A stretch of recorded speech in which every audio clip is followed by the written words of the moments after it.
Hi guys, welcome back to Nerdmania. This is a bonus video. It's just a quick review of my experience from London Film and Comic Con this past weekend. Let's get the elephant in the room out of the way first. There's some controversy, if you've seen anything online, around Joseph Quinn, who played Eddie in Stranger Things. They're saying he was mistreated by staff. There's a viral video going around of him crying when a member of the public asked him about it. I didn't see any of this. I did see Eddie a couple of times over the weekend when he was doing photo shoots and stuff. It was quite open. You could see what was going on, and he always looked quite happy, having fun with the fans. Overall, I didn't see any of these issues. Do I think they oversold him? Yes. Do I think they oversold most of their events? Yes. I understand that they're a company. They want to make money. They're not doing this just for us fans. They are a company. They do want to make money. On the Saturday, I heard rumours that it was 1 in, 1 out in this. And if you don't know, in the UK at the moment, we are having a terrible heat wave. More terrible than us Brits normally moan about when we moan about the weather. And they were saying it was 2 over full, and so they went to 1 in, 1 out. And this is, again, it's what you see. Certain areas I would say were over full. The autograph hall was teeming. The show floor itself was quite busy. But if you went upstairs into the young authors section, it was empty, quiet, and quite cool in there. So Showmasters had sold to the capacity of the floor space they had, but people were just all trying to get into the same area. And I understand, I was trying to get into those areas too. If I haven't mentioned it before and you guys don't know, I actually work with a charity costuming group called Iconic Legion. We were collecting for the Mind organisation this previous weekend. I would let you know the total we raised, but I don't know off the top of my head. My good friend Jamie arranged everything for us, so I was there all 3 days. The Saturday, like I say, the Saturday was busy. It always is. Saturday is always the busiest day of Comic Con. If you can get there on the Friday or Sunday, I strongly suggest you try that, because they are quieter days. The Sunday was a lot more chilled, except for around Joseph. I think he was more popular than everyone was expecting. But everyone else was quite accessible, even to a point on Sunday when Christopher Lloyd, who was one of the headline guests, was just sat around, and you could just go straight up to him and get an autograph. But let me talk about my experience of the con. I really had a really great time. Like I say, I did the con with Iconic Legion, and they're a great group of guys. Always fun to be around. And overall, it was a really fun day. I did get to bump into David Harbour early on the Sunday morning. He was walking the show floor. I said hello. He said hello back. That was fun.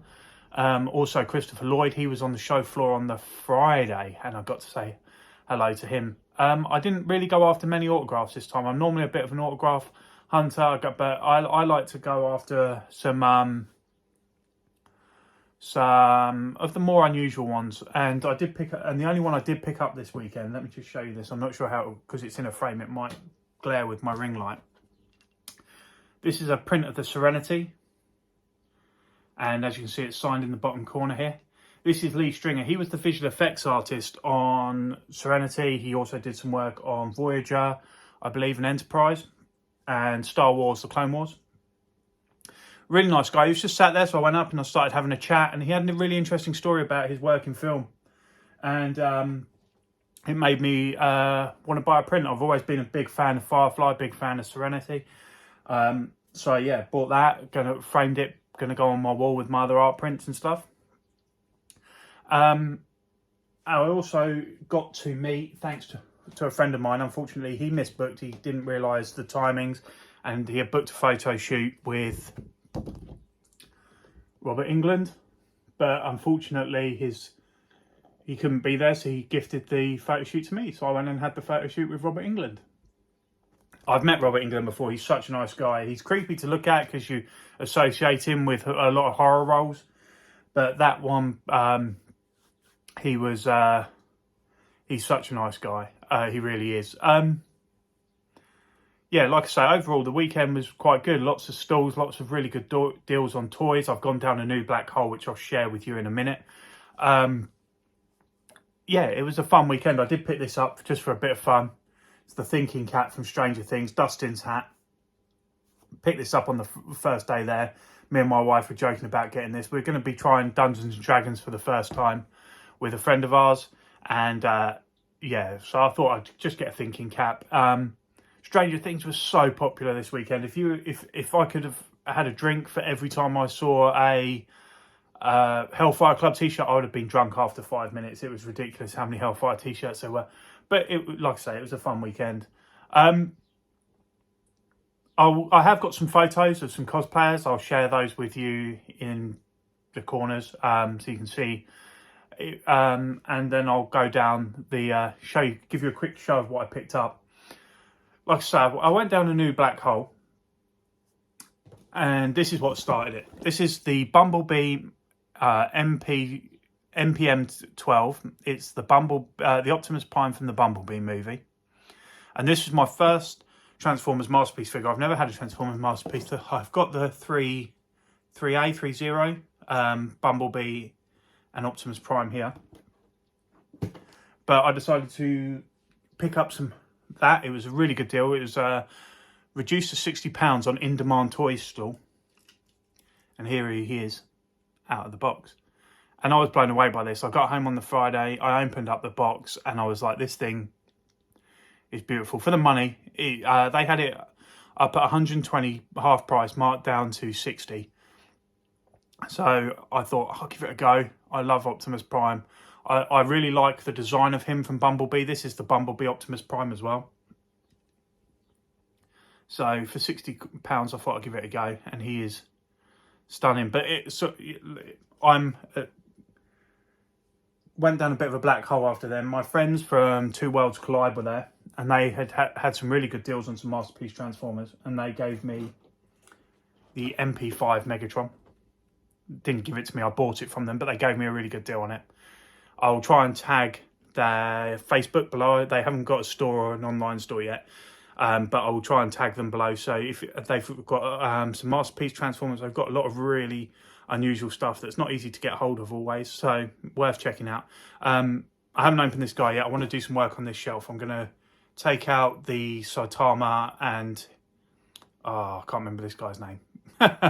Saitama's Psychic. Off the top of my head, I can't remember his name. I'm going to take those two guys out, and I'm going to take out the Defenders of the Earth and make this an all Transformers shelf. I've got the smaller scale DLX there, and then I've got the those two there, and they will go with Megatron and Optimus Prime from Masterpiece. But that I didn't finish there, because Two Worlds Collide also gave me a great deal on Skywarp. This is the MP6 Skywarp. So yeah, Skywarp was my favourite Transformer as a kid. I didn't have. Did I have Starscream? I had Starscream, but I didn't have Thundercracker. But this paint scheme, the black and purple, was always my favourite, and Skywarp was always my favourite Seeker, my favourite Transformer probably when I was a kid. So I saw this, I was just trying to decide all weekend if I wanted it after buying the Megatron and Optimus Prime, and then they gave me a really good deal on it. So I thought, you know what, let's take that one as well. So that's going to be my Transformers Masterpiece / 3A shelf for now. I'm looking into getting a Bumblebee. I like Bumblebee, as you can see as well. So I've been told that the MP45, I believe, is the best one to get. So that's the one I'm going to be looking into getting. Not straight away. I want to, like I said in my previous toy haul video, I want to resort all this out and my other cabinets out in the other area.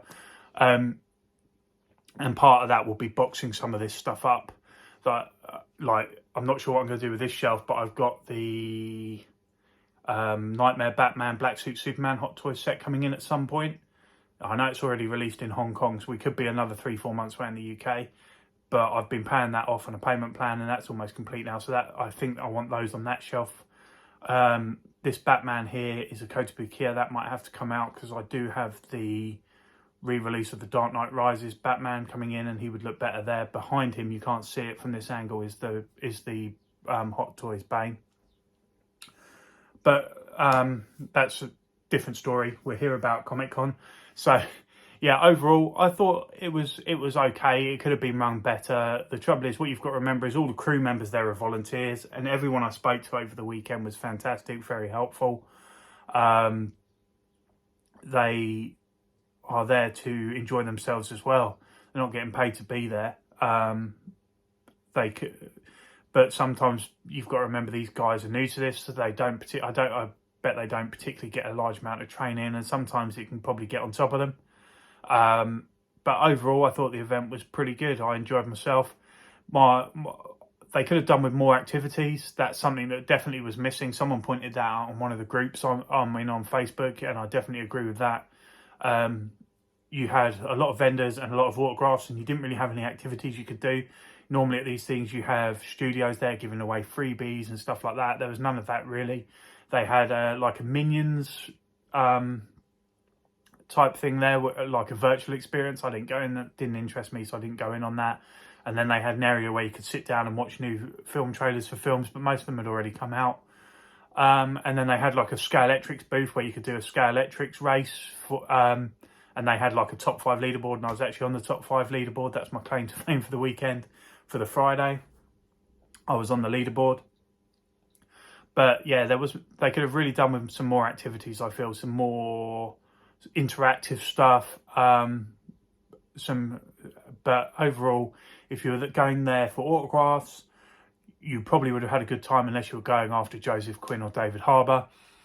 And if you were just going to shop for toys, shop for collectibles, you'd have had a really... And the cosplay was good. The cosplay seemed down on previous years. I don't know if it's a fad that's coming to the end, or people just weren't comfortable doing it in the summer with the heat.